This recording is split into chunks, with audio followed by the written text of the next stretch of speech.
దాంతోపాటు second innings గురించి మాట్లాడాలి గురుగారు. ఎందుకంటే మిగతా హీరోలతో కంపేర్ చేస్తే బాలకృష్ణ గారు అంటే పబ్లిక్ పల్స్ పట్టుకున్నారా, మనం ట్రాన్స్ఫర్మేషన్ అవ్వాలి, హీరోగానే ఉండాలి, బట్ అది జనాలకు ఎక్కాలి అన్న నేపథ్యంలో అఖండ నుంచి, సింహ నుంచి తీసుకుంటే సింహ లెజెండ్ అఖండ ఒక కొత్త బాలకృష్ణ గారు కనిపిస్తారు మనకి. అంటే ఆ క్యారెక్టరైజేషన్, ఆ హుందాతనం, ఇంకా నేను పసివాన్ని కాదు ఏంటిది పెద్దవాన్ని అయ్యాను, నా నుంచి ఏదో ఎక్స్పెక్ట్ చేస్తున్నారు అనేసి అని తీసిన డైరెక్టర్స్ కూడా ఆయన చూపించిన విధానం ఇది కదా బాలకృష్ణ గారు అంటే అన్నట్టుగా మిగతా ఏంటిది ఈ సెకండ్ జనరేషన్లో టాప్లో ఉంది ఎవరన్నా అంటే అది బాలకృష్ణ గారు, ఎవరు ఒప్పుకున్నా ఒప్పుకోకపోయినా. దాని గురించి ఏం చెప్తారు? అంటే అదే ఇందాక నేను చెప్పాను మీకు, అధినాయకుడు అని ఒక సినిమా ఉందండి, అందులో బాలకృష్ణ గారు ఏంటంటే ఆయన తండ్రి పాత్ర ఒకటి వేశారు, జయసుధ గారి భర్తగా ఒక పాత్ర వేశారు, అద్భుతంగా ఉన్నారు ఆ గెటప్ తీసుకుంటే. అది చూసిన తర్వాత ఏంటంటే ఆయన ఆ పాత్ర పోషిస్తున్న బాలకృష్ణ గారు చేయాల్సిన కథ అది కాదు, చేయాల్సిన కథలు వేరే ఉన్నాయి. అదే పాత్ర ఇంకో కథలో చేయొచ్చు, ఆయన అక్కడ కుదరటం లేదు, చేయటం లేదు.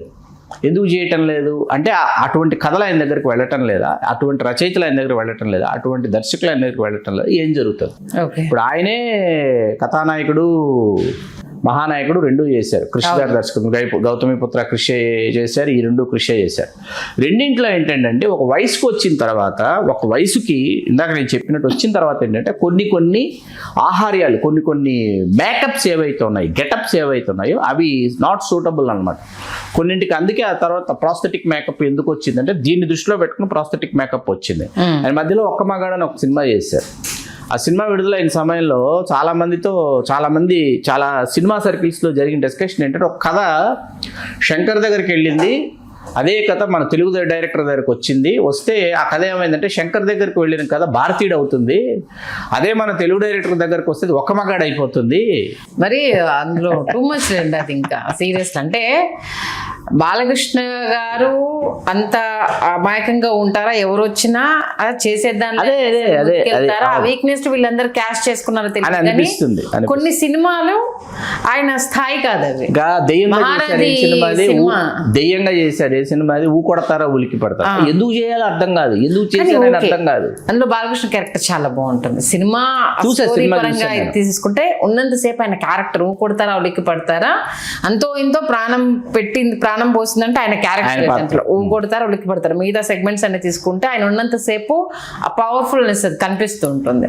మహారథి సినిమా అసలు ఎందుకు తీశారు బాలకృష్ణ గారిని, ఎందుకంటే అంత పెద్ద హీరోని తీసుకొచ్చి అంత స్మాల్ దాంట్లో ఎలా పెట్టారు అనిపిస్తూ ఉంటుంది. పల్నాడు బ్రహ్మనాయుడు ఒకటి, అది బి గోపాల్ గారు బాలకృష్ణ గారి బంధం అక్కడితో ముగిసిపోయింది. మళ్ళీ చేస్తే గొప్ప కథతో రావాలని ప్రయత్నించారండి, బాలకృష్ణ గారు ప్రయత్నించారు, బి గోపాల్ గారు ప్రయత్నించారు. మన గతంలో మాట్లాడుకున్నాం, మన ఆనలుగురు మదన్ గారి కథతో వాళ్ళిద్దరూ ఒక అద్భుతమైన సినిమాతో రావాలనుకున్నారు. ఈలోపు మదన్ గారి అకాల మరణం అలా అది రాసి పెట్టలేదని అనుకోవచ్చు. అంటే మనకు మీడియాలో ఆయన చిన్న కోపాలు కనిపిస్తూ ఉంటాయి. అసలు బాలకృష్ణ గారి తత్వం ఏంటి అసలు? పసిపిల్లాడి మనస్తత్వం అండి ఆయనది పసిపిల్లాడి మనస్తత్వమే. అది ఇప్పటికీ 66 పూర్తయి 67 అని మనం అనుకున్నా ఆయన పసిపిల్లాడి మనస్తత్వమే. ఎందుకంటే అది జన్మతః వచ్చిందా, లేకపోతే ఆయన ప్రవర్తనలో నుంచి వచ్చిందా, లేకపోతే అందరికంటే చిన్నవాడు కాబట్టి ఆ ప్యాంపరింగ్ లో వచ్చిందా, ఉండొచ్చు, మేబీ అయ్యి ఉండొచ్చు. ఆయన తర్వాత మళ్ళీ ఇంకో రామకృష్ణ గారు ఉన్నారు, ఆయన తర్వాత మళ్ళీ జయశంకర్ కృష్ణ గారు కూడా నటవారసుడు కాబట్టి కొంత ప్యాంపరింగ్ అనేది ఎక్కువ ఉండే కొంతగా చాలా అంటే డిసిప్లినరీ ఇదేంటి రామారావు గారి పెంపకం డిసిప్లినరీ పెంపకమే. కాకపోతే ఏంటంటే ఆయనకున్న వెసులుబాటు, రామారావు గారు మనకు బాలకృష్ణ గారికి ఉన్న వెసులుబాటు ఏంటంటే తండ్రి నటవారసత్వాన్ని కొనసాగిస్తున్నటువంటి ఏకైక వారసుడు ఆయనే అనమాట. వారసుల్లో అవును, మరొకరికి అది సాధ్యపడదు కాబట్టి అది ఉంటుంది. ఇంకా మీకు ఫ్లాప్ అయిన సినిమాల్లో బాలగోపాలుడు ఒకటి బాగుంటుంది, కోటరామకృష్ణ గారి దర్శకత్వం. మీకు మొవ్వగోపాలుడు నా ఆల్ టైమ్ ఫేవరెట్, కోటరామకృష్ణ గారి దర్శకత్వం, తమిళ రీమేక్, అది కూడా నాకు చాలా ఇష్టం. ఆ సినిమా చాలా ఇష్టం, మొవ్వగోపాలుడు సినిమా. తర్వాత ఏమో ముద్దుల మామయ్య కంటే నాకు ఈ 4 భార్గవాడ్స్ తీసిన 4 సినిమాల్లో అంటే 6 చేశారు కాదు అది బాలగోపాలుడు. మొవ్వగోపాలుడు వచ్చి విజయశాంతి గారు, శోభన గారు. ఓకే, మీకు మంగమ్మ గారి మనవడు ముద్దుల కృష్ణయ్య, మొవ్వగోపాలుడు, ముద్దుల మామయ్య, ముద్దుల మేనల్లుడు, మాతో పెట్టుకోక 6 సినిమాలు చేశారు భార్గవ ఆర్ట్స్లో. ఆఖరి 2 ఫ్లాపులు. ముద్దుల మేనల్లుడు సోసోగా ఆడింది, మాతో పెట్టుకోక అయితే ఫ్లాపు. ఫస్ట్ 4 చాలా పెద్ద హిట్స్, చాలా అంటే చాలా పెద్ద హిట్స్. 4 సినిమాలు, 4 మువ్వగోపాల్ నా ఆల్ టైమ్ ఫేవరెట్. తమిళ్లో చాలా మంచి సినిమా అది, ప్రభు చేసిన సినిమా. తమిళ్లో చాలా గొప్పగా కోటరామకృష్ణ గారు తెలుగు రీమేక్ చేశారు. బావ దగ్గర అమాయకంగా ఉండే బావమరిది క్యారెక్టర్, అదే రావుగోపాల్ బావమరిది అదే ఆ సినిమా. చాలా మంచి సినిమా, చాలా అమాయకంగా ఉంటారు. చాలా మంచి సినిమా, చాలా చాలా అమాయకంగా ఉంటారు ఆ సినిమాలో. ఇది కదా ఈయన ఒరిజినల్ క్యారెక్టర్. పేరు అడిగితే మురిపాల మువ్వ గోపాల కృష్ణ ప్రసాద్ అని చెప్తాడు అన్నమాట. పూర్తి పేరు అంటే రావుగోపాల్ ఏడ్చావులేరా అంటాడు అనమాట. అది జయచిత్ర గారు అక్క బాలకృష్ణ. చాలా మంచి సినిమా అది, చాలా బాగుంటది సినిమా. హైయెస్ట్ విజయశాంతి గారు కదా సినిమా. విజయశాంతి గారు ఎక్కువ అత్యధిక సినిమాలు విజయశాంతి గారు. అంటే ఆ మధ్యలో మా టీనేజ్ లో మేము విన్నది ఏంటంటే బాలకృష్ణ గారు విజయశాంతి పెళ్లి చేసుకుందాం అనుకున్నారు. అది పెద్ద ఆయనకు నచ్చక ఇమీడియట్ గా వసుంధర గారికి ఇచ్చి కాదండి, అప్పటికి విజయశాంతి గారితో ఆయన నటించలేదు కదా అసలు. 82లో బాలకృష్ణ గారి వివాహం అయింది, తర్వాత కదా విజయశాంతి గారితో నటించింది. ఓకే, ఆయన హీరో అవ్వకముందు, ఆయన సోలో హీరో అవ్వకముందే వివాహం అయిపోయింది వసుంధర గారికి. బాలకృష్ణ గారి తప్పు ఎవరు తప్పు చెప్పారు మీకు? వివాహం చేసుకుంది విజయశాంతి గారి తర్వాత బాలకృష్ణ గారి సమీప బంధువు శ్రీనివాస్ శరత్చంద్ర ప్రసాద్ గారు. ఆయన బాలకృష్ణ గారికి దగ్గర బంధువు, ఆయన దగ్గర బంధువునే విజయశాంతి గారి వివాహం ఆడే. తప్పండి, కాదు. ఓకే, దాంతో పాటు బాలకృష్ణ గారికి మ్యారేజ్ చేయడానికి పెద్ద ఎన్టీఆర్ గారు చాలా కష్టపడ్డారు అనుకుంటూ ఆయన చాలా పెద్ద ఎన్టీఆర్ గారి పర్సనల్ మేకప్ మ్యాన్. కొన్ని ఇంటర్వ్యూస్ లో స్టార్టింగ్ లో పీతాంబరం గారు, ఆయన పీతాంబరం గారి ఇంటర్వ్యూస్ లేవే. ఆయన ఎవరో ఆయన ఎన్టీఆర్ గారితో వర్క్ చేసిన ఆయన కొన్ని ఇంటర్వ్యూస్ లో చెప్పడం జరిగింది. లేదు, తప్పండి. పీతాంబరం గారు రామారావు గారికి ఎంజీఆర్ గారికి పర్సనల్ మేకప్ మ్యాన్ అండి. పీతాంబరం గారు అంటే పి వాసు గారు నాన్నగారే, డైరెక్టర్ పి వాసు గారు నాన్నగారే. రామారావు అక్కడ ఎంజీఆర్ గారు ఏమో చీఫ్ మినిస్టర్ అయిపోయారు. ఇక్కడ తర్వాత రామారావు గారు చీఫ్ మినిస్టర్ అయిపోయిన తర్వాత చాలా మంది హీరోలు పీతాంబరం గారిని తమ పర్సనల్ మేకప్ మ్యాన్ గా నియమించుకుందామని ఆయన్ని అడిగారు. అడిగితే పీతాంబరం గారు ఒకే ఒక మాట చెప్పారు, నేను రామారావు గారు, రామచంద్రన్, ఎంజీఆర్ వీళ్ళని మేకప్ చేసినటువంటి అటువంటి మహనీయుల్ని మేకప్ చేసినటువంటి నేను, ఆ తర్వాత నేను ఇంకెవరికి మేకప్ చేయను అన్నారు. మళ్ళీ పీతాంబరం గారు మేకప్ బాక్స్ ఎప్పుడు పట్టుకున్నారు తెలుసా మీకు? మంగమ్మ గారి మనవడు సెట్లో బాలకృష్ణ గారిని రాముడు కృష్ణుడు వెయ్యాలని వెళ్ళి బాలకృష్ణ గారు వీళ్ళు చెప్పారు. ఎవరు? గోపాల్ రెడ్డి గారు రామారావు గారు చెప్పి ఇట్లా ఒక పాటలో ఇలా వస్తుంది చేస్తానంటే రామారావు గారు విని కథంతా తెలుసండి, మన్వాసన అని తెలుసు, చాలా మంచి సినిమా అవుతుంది బాలయ్య బాబుకి ఇదని చెప్పి పీతాంబరం గారిని రామారావు గారు సెట్కి పంపిస్తే పీతాంబరం గారు బాక్స్ పట్టుకుని వెళ్ళారంట. ఎందుకు పీతాంబరం గారు ఎందుకు వస్తున్నారంటే బాలకృష్ణుని రాముడిగా కృష్ణుడిగా తీర్చిదిద్దే బాధ్యత పీతాంబరం గారి మీద రామారావు గారు పెట్టి పంపిస్తే పీతాంబరం గారు బాలకృష్ణ గారి బొట్టు పెట్టి రాముడిగా కృష్ణుడిగా మళ్ళీ మేకప్ వేసింది పీతాంబరం గారు. మన సీనియర్స్ తోటి యాక్ట్ చేసిన దాంట్లో ఎవరు? కృష్ణ గారితో కృష్ణరాజు గారితో చేశారు, శోభన్ బాబు గారితో అశ్వమేధం, శోభన్ బాబు గారితో అశ్వమేధం, కృష్ణ గారితో అదే సుల్తాన్. సుల్తాన్ లో ఉన్నారు. సుల్తాన్ ఎన్టీఆర్ గారు, రామారావు గారితో నంబర్ ఆఫ్ ఫిల్మ్స్. కాకపోతే రామారావు గారితో ఏఎన్ఆర్ గారితో చాలా సినిమాలు ఉన్నాయి. భార్యాభర్తల బంధం, గాంధీవం. అమ్మో, ఏఎన్ఆర్ గారితో భార్యాభర్తల బంధం సూపర్ డూపర్ హిట్ అండి. విబి రాజేంద్ర ప్రసాద్ గారు దర్శక నిర్మాత, చాలా బాగుంటుంది సినిమా భార్యాభర్తలు. నాగేశ్వరరావు గారితో భార్యాభర్తల బంధం, గాంధీవం. తర్వాత గాంధీవంలో కొడుకు, గాంధీవంలో నాగేశ్వరరావు గారు బాలకృష్ణ గారు తండ్రి కొడుకులుగా చేశారు. శ్రీరామరాజ్యంలో ఆయన వాల్మీకి చేశారు. నాకు బిగ్గెస్ట్ కంప్లైంట్ ఏంటంటే రామారావు గారి అక్బర్ సలీం అనార్కలిలో కొడుకే అండి, కాదని అన్నాం. కానీ ఒక సోషల్ ఫిల్మ్ లో రామారావు గారు బాలకృష్ణ గారు ఆయన తండ్రిగా ఆయన కొడుకుగా డి అంటే డి అని చేస్తుంటే చాలా బాగుండేదని నేను ఇప్పుడు అనిపిస్తుంది నాకు. అది సాధ్యపడలా. ఆల్మోస్ట్ మిగతా హీరోలకు అందరికీ దక్కింది, బాలకృష్ణ గారికి అదృష్టం దక్కినట్టు. ఆల్మోస్ట్ అప్పుడున్న స్టార్ హీరోలు అందరితో బాలకృష్ణ గారు చేశారు. ఇది నరేష్ గారికి కూడా ఈ రికార్డు ఉందండి. మనం ఒకసారి దీని గురించి ఒకరోజు మాట్లాడదాం. మన విజయనిర్మల గారి కుమారులు నరేష్ గారికి కూడా ఎస్వి రంగారావు దగ్గర నుంచి ఆయన యాక్ట్ చేశాడు. ఎవరు? నరేష్ గారు. ఇది ఒకరోజు మాట్లాడుకుందాం. ఇప్పుడున్న మన ఈ తరం హీరోలు ఉన్నారు కదా, వీళ్ళల్లో రామారావు గారితో నటించినటువంటి ఘనత మన మంచు మనోజ్ దే. మేజర్ చంద్రకాంత్ లో మనవడు చేశాడు. ఓకే, ఆల్మోస్ట్ అంటే మన ఉన్న అంటే 4 పిల్లర్స్ లో ఓన్లీ బాలకృష్ణ గారికి అప్పటి హీరోలందరితో కలిసి నటించే అవకాశం రేర్ కాంబినేషన్ సీరియస్లీ. ఆయన భలే తమ్ముడు కూడా చంద్రమోహన్ గారు అన్నయ్య, చంద్రమోహన్ గారు తమ్ముడు ఆయన. ఓకే, ఇప్పుడు అన్నదమ్ముల అనుబంధం తీసుకుంటే రామారావు గారు ఒక అన్నయ్య, మురళీమోహన్ గారు ఒక అన్నయ్య, బాలకృష్ణ గారు తమ్ముడు. అలా మురళీమోహన్ గారు చంద్రమోహన్ గారితో కూడా ఆయన వాళ్ళ తమ్ముడిగా వాళ్ళు కూడా హీరోలుగా స్క్రీన్ షేర్ చేసుకున్నారు అనమాట. విశ్వనాథ్ గారితో చేయలేదు కదా? చేశారు కదా, జననీ జన్మభూమి విశ్వనాథ్ గారి సినిమా, విశ్వనాథ్ గారి దర్శకత్వంలో. నాకు చాలా ఇష్టం జననీ జన్మభూమి, చాలా మంచి సినిమా జననీ జన్మభూమి. కాకపోతే ఏంటంటే అది ఎందుకో ప్రేక్షకులకి రుచించాల. అంటే అసలు లిస్ట్ లో విశ్వనాథ్ గారు అసలు సత్యనారాయణ గారు, శారద గారు, మన రాజ్యలక్ష్మి, శంకరాభరణం రాజ్యలక్ష్మి గారు హీరోయిన్, సుమలత ఒక హీరోయిన్. చాలా బాగుంటుంది సినిమా మీకు జననీ జన్మభూమి. చాలా అంటే చాలా బాగుంటుంది, చాలా బాగుంటారు బాలకృష్ణ గారు ఆ సినిమాలో. సెకండ్ హాఫ్ ఏంటంటే ప్రేక్షకులకి కనెక్ట్ అవ్వాల, అక్కడ మీకు తేడా చేసింది. ఇంకా నరసింహనాయుడులో ఆయన తండ్రిగా నటించిన కొడుకుగా నటించడంతో కొంత అసంతృప్తి ఏదైతే ఉందో ఆ అసంతృప్తి కాస్త సంతృప్తిగా మారింది అభిమానులకి, సినిమా ప్రియులకి. ఇప్పటికీ బాలకృష్ణ గారిలో బిగ్గెస్ట్ కంప్లైంట్ ఏంటంటే ఫిజిక్ పరంగా మిగతా హీరోలాగా మెయింటైన్ చేయరు అనేది.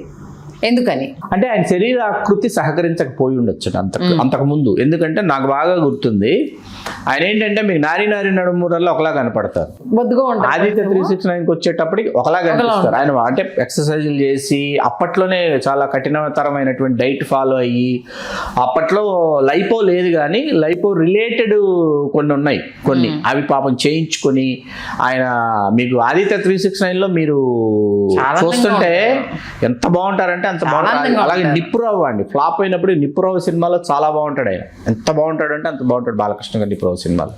బంగారు బుల్లోడు వీటిలో చాలా లీనిక్ కనిపిస్తారు మీకు. సడన్ గా మీకు మళ్ళీ లారీ డ్రైవర్ చూడండి, నారీ నడుమురారు చూడండి, చాలా చబ్బీగా కనిపిస్తారు.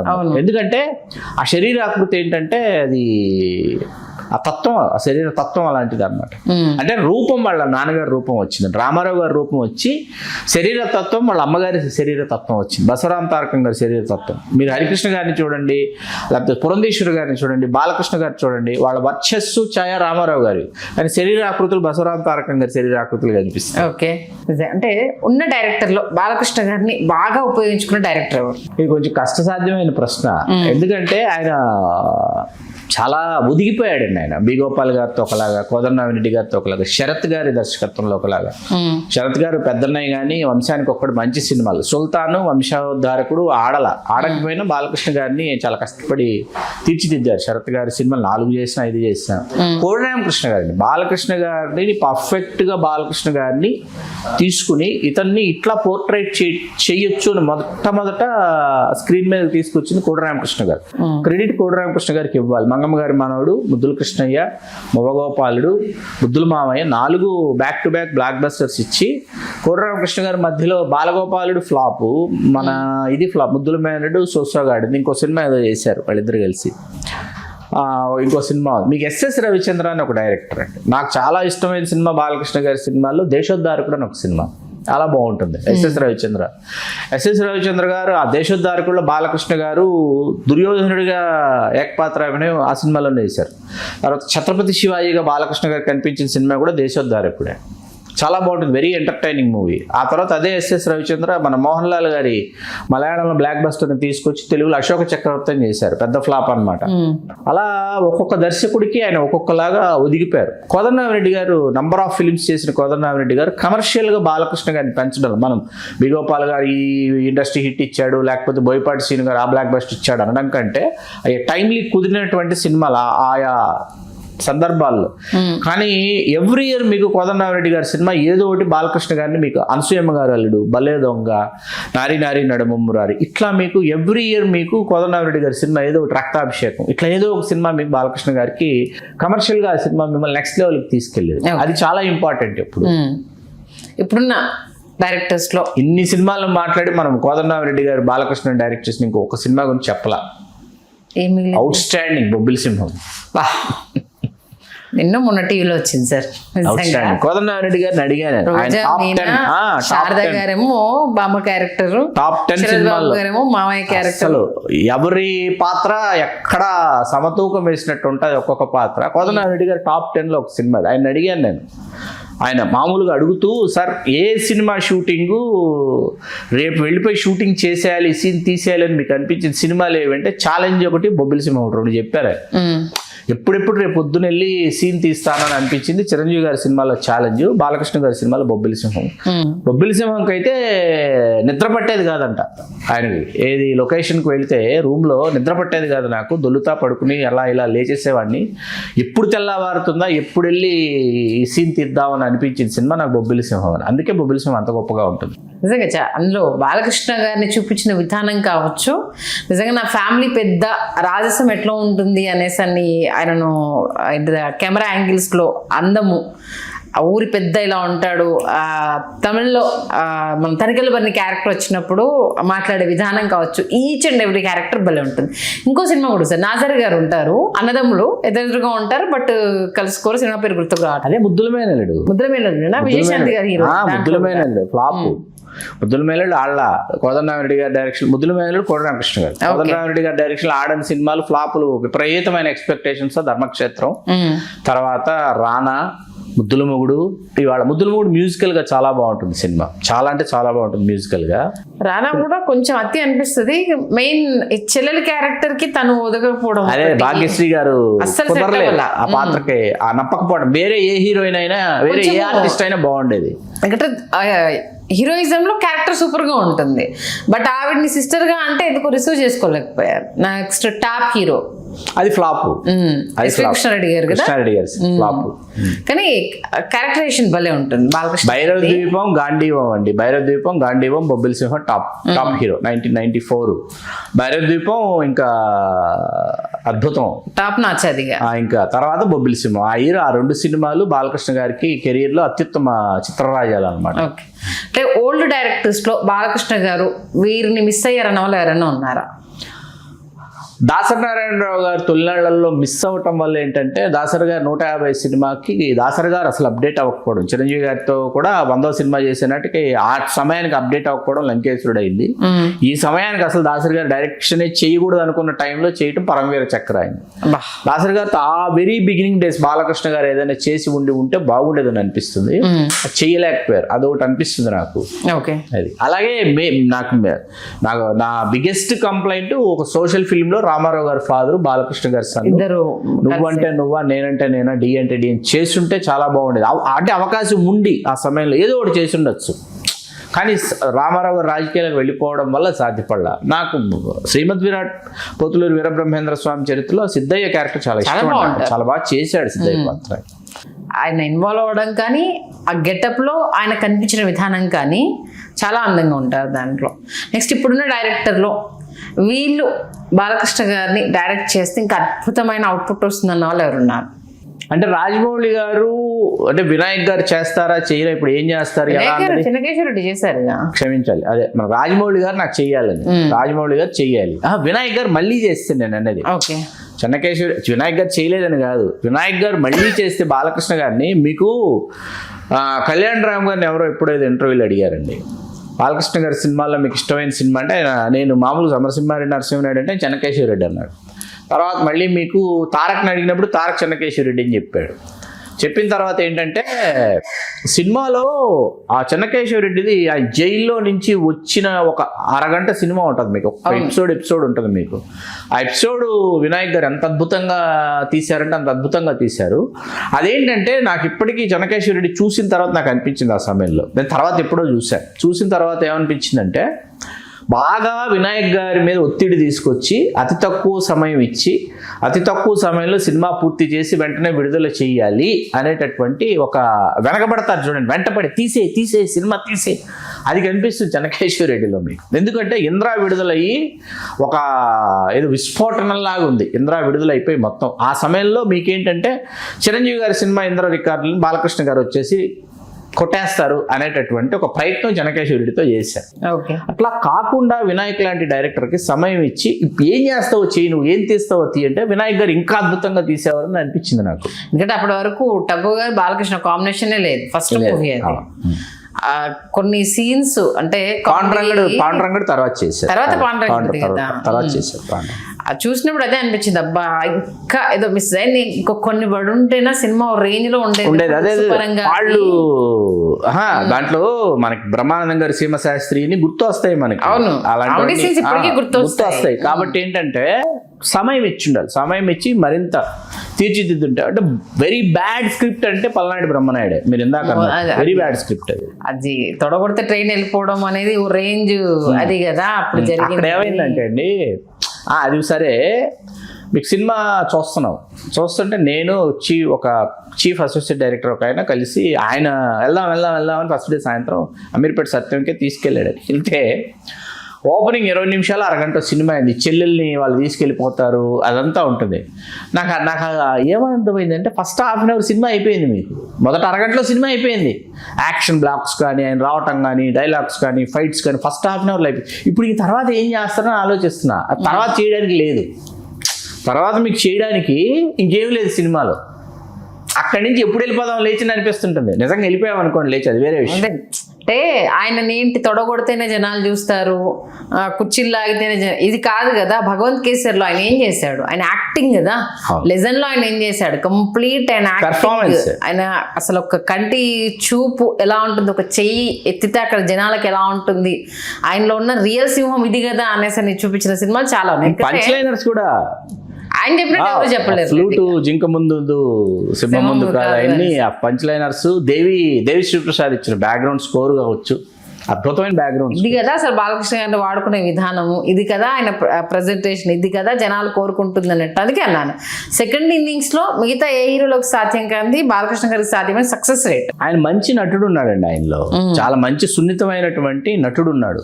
ఆ సున్నితమైనటువంటి నటుడిని వెలికి తీయడంలోనో సానబెట్టడంలోనో కొంత రచయితల దర్శకుల యొక్క కృషి చాలా అవసరం. నేను ఇందాక నాకు అంత బాగా ఎందుకు గుర్తుందంటే, సంతోషం అవార్డులు వేడుకల్లో బాలకృష్ణ గారు ఉన్నారు, బాలచంద్ర గారు ఉన్నారు, కమలాసన్ గారు ఉన్నారు, నాగేశ్వర గారు అందరూ ఉండగా బాలకృష్ణ గారికి ఉత్తమ నటుడు. అక్కడ మన నయనతార గారికి ఉత్తమ నటి శ్రీరామరాజ్యానికి. ఆవిడ్ని పిలిచి ఆవిడ గురించి కవిత నేనే రాసిన తర్వాత ఏంటంటే నవరసాభినయాన సితార అదిగో నయనతార అని వస్తుంది మొత్తం కవిత. అదేమో మన ఉదయభాను గారు నేను చదువుతానంటే, అప్పుడు బాలకృష్ణది నేను రాసింది నేనే చదువుతానంటే, సరే మీరే చదవండి. ఉదయభాను గారు అది చదివారు, నయనతార గారు వచ్చారు, తీసుకున్నారు, వెళ్ళిపోయారు. బాలకృష్ణ గారు రావాలి. బాలకృష్ణ గారి గురించి చెబుతూ బాలుడవైనా గోపబాలుడవైనా బాలకృష్ణుడైనా ఇట్లా ఉంటుంది. వచ్చి అంతా అయిపోయిన తర్వాత అభినయ సాగరాన నవరసాల తృష్ణ నందమూరి బాలకృష్ణ అన్నాను నేను. అన్న తర్వాత ఆయన ఇలా చూసి ఈడెవడో తెలుగు మాట్లాడుతున్నాడు, ఇప్పుడు మనకు తెలిసిన తెలుగు మాట్లాడాలని ఫిక్స్ అయ్యాడు. ఆయన ఫిక్స్ అయ్యి వచ్చారు వేదిక మీదకి. వచ్చి కమల్ హాసన్ గారు ఈయనకు అవార్డు ఇవ్వాలంటే ముందు ఆయన రావాలి, అవార్డు ఇవ్వడం. ఆయన వచ్చారు కమల్ హాసన్ గారు, ఆయన గురించి నేను మాట్లాడడం అయిపోయింది. కమల్ హాసన్ గారు ఆయన పిలిస్తే అవార్డు ఇవ్వాలని వెయిట్ చేస్తున్నారు. ఈయన వచ్చేసాడు. బాలకృష్ణ గారు వచ్చేసి ఎక్కడ ఆయనకి ట్రిగర్ అయ్యారంటే, వీడు తెలుగు మాట్లాడి వీడెవడో వీడికి వచ్చిన 4 ముక్కలు మాట్లాడాడు, నేను నాకు వచ్చిన 44 ముక్కలు ఇప్పుడు తెలుగు చెప్పాలని వచ్చాడు. ఆయన పైకి వచ్చేసి ఆయనకి మైక్ తీసేసుకున్నారు. మైక్ తీసేసుకుని నాగేశ్వరరావు గారు కనిపించారు. మరి ఆ రోజుల్లో నాన్నగారు బాబాయ్ నాగేశ్వర గారు కృష్ణార్జున యుద్ధం అని ఇలా వెళ్ళిపోయాడు. ఆయన ఇలా 15-20 నిమిషాలు అన్నమాట. కమల్ హాసన్ గారు ఇలా చేతులు కట్టుకుని ఇలా నవ్వుతూ వింటున్నారు పాపం. అలా మాట్లాడుకుంటూ వెళ్ళిపోయి ఎందుకు కమల్ హాసన్ గారిని చూశాడు. ఆయన చూసిన తర్వాత అర్థమైంది, నేను అవార్డు తీసుకోవడానికి వచ్చాను, కమల్ హాసన్ గారు ఇవ్వడానికి వెయిట్ చేస్తాను. అప్పుడు ఆపారు అనమాట. ఆయనకి ఏంటంటే ఆయనకు తెలిసింది చెప్పేయాలి, నాకు వచ్చని చెప్పాలి, నేను మీకంటే కొంచెం ఎక్కువ చదువుకున్నాను ఈ తరానికి తెలియజెప్పాలి. ఇవంతా పసిపిల్లాడు మనస్తత్వమే. చాలామంది యాక్టర్స్ కూడా అదే చెప్తారు. కానీ నిజంగా మంచి విషయాల్ని మన తెలుగు రాజ్యం సినిమా ప్రేక్షకులకు అందించారు. ఆయన రాబోయే రోజుల్లో మరిన్ని అద్భుతమైన సినిమాలు తీయాలి, అద్భుతమైన పాత్రలు వెయ్యాలి. నాకు బడిపంతుల్లో రామారావు గారు చేసిన లాంటి పాత్ర బాలకృష్ణ గారు చెయ్యాలనండి. వయసుకు వచ్చారు, ఒక వయసుకు వచ్చినప్పుడు చేస్తే అటువంటి పాత్రలు ఆల్మోస్ట్ ఆయననే కదా, అందరు హీరోలు అది ఫాలో అవ్వాల్సిందే. జై బాలయ్య అంటూ ఇప్పుడు ఫ్యాన్స్ ఏ రకంగా కాలర్ ఎగరేసుకుంటున్నారో, రేపు రాబోయే తరం కూడా, అంటే నందమూరి తరం కూడా ఇది మా బాలయ్య అంటే మా నందమూరి నట వారసులము, నటసింహాలము అని చెప్పుకునే విధంగా ముందుకు వెళ్ళాలని మనస్ఫూర్తిగా కోరుకుందాం. మంచి విశ్లేషణ అందించారు. ధన్యవాదాలు శ్రీకాంత్. ధన్యవాదాలు సంధ్య గారు.